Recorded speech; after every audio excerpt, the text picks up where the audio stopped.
Bon déjà alors, qui êtes-vous? Alors Stéphane Seglio, vigneron au Châteauneuf-du-Pape. Enchanté. Enchanté. Votre domaine il est où alors? Il est au Châteauneuf-du-Pape? Alors domaine Raymond Seglio sur la commune de Châteauneuf-du-Pape.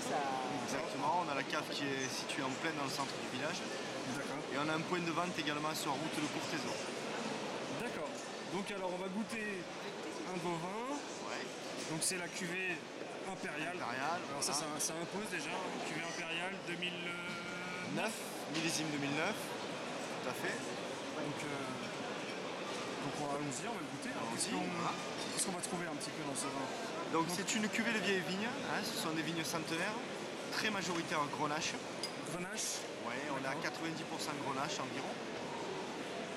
C'est Grenache, mais quand même on sent au nez, quand je le mets au premier nez, Ouais. on sent que c'est assez aérien. Je sais pas si c'est le bon terme, mais c'est pas lourd, c'est pas, Voilà. le nez qu'on a. Disons que ce sont des vieilles vignes, donc de on a. fraîcheur plutôt. Ouais, Un nez frais. ouais. Après il y a le millésime 2009, Ah, c'est un c'est ça millésime voilà, où on a quand même une très bonne acidité, de très bonnes acidités, D'accord. de très bons pH dans les vins, donc c'est vrai qu'on arrive à avoir une certaine sensation de fruits frais en nez quoi.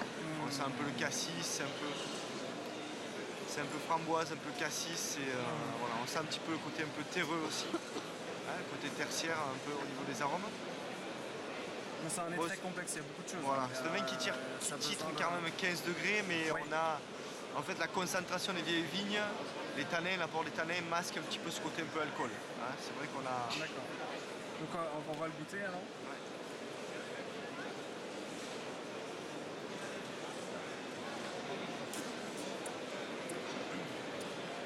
Donc ouais. On a quand même, comme je disais, il y a 15. Tout à l'heure quand je l'ai goûté la première fois, je me disais c'est parce que l'alcool m'est pas sorti le premier en fait. Ouais.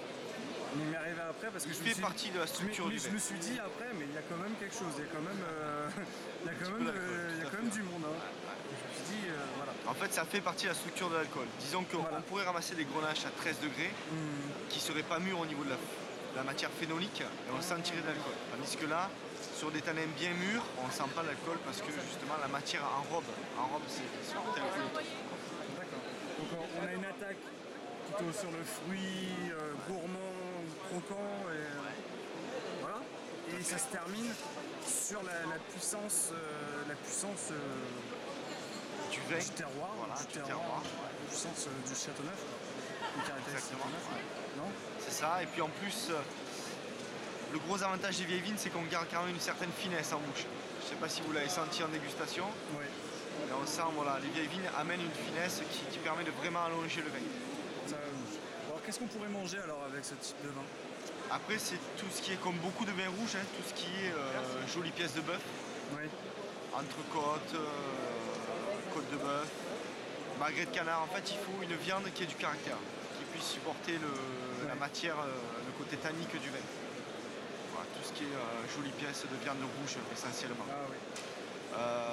Tout ce qui est gâteau au chocolat aussi, hein, quand on peut rivaliser entre les amers du chocolat et les tanins du vin. On peut essayer de faire un mariage aussi là-dessus, mais c'est un peu plus un mariage quand même Compliqué, non? un C'est peu plus facile. conflictuel. Ouais. Ouais. Ouais.